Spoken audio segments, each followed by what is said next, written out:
Des champs à perte de vue, des millions de tonnes de céréales destinées à l'exportation.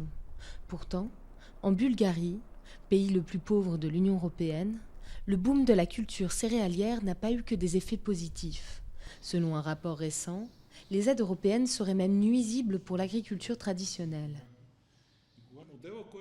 Le système des subventions européennes nous pousse nos politiciens à donner la même quantité d'argent par hectare indépendamment de la taille de la ferme. Donc si je travaille 30 000 hectares, et nous avons des exemples d'exploitation de cette taille, multipliez ce nombre par 150 € et vous aurez une idée de la somme que reçoit un agriculteur dans un pays comme la Bulgarie.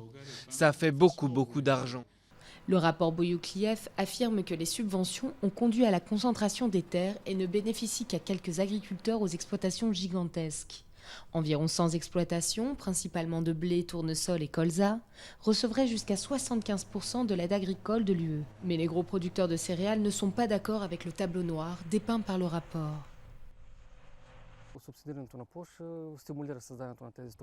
Bien sûr, le subventionnement par hectare a stimulé le développement de ces grandes exploitations. Mais à la fin de l'ère communiste, ces terres ont été laissées en friche. Je ne vois rien de mal à ce que les agriculteurs aient pris un crédit, loué, travaillé cette terre et gagné de l'argent grâce à elle. C'est normal que ces gens soient récompensés pour leur travail et pour les risques qu'ils ont pris. Sur son petit lopin de terre, Nadia Petkova, agricultrice biologique, se sent lésée.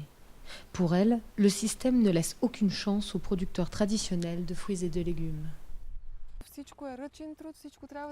Pour le moment, je fais tout à la main. Dans l'agriculture biologique, le désherbage doit se faire sans pesticides. C'est un travail dur. La production de céréales, ça c'est un métier facile. Les petites exploitations doivent être encouragées.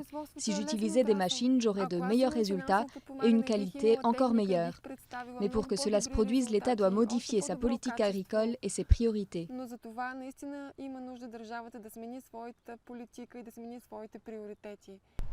Le ministère de l'Agriculture a imposé un plafond sur les subventions européennes qu'un agriculteur peut obtenir d'ici 2020 et a promis plus d'aides aux secteurs en difficulté tels que les fruits et légumes ainsi que les fermes biologiques.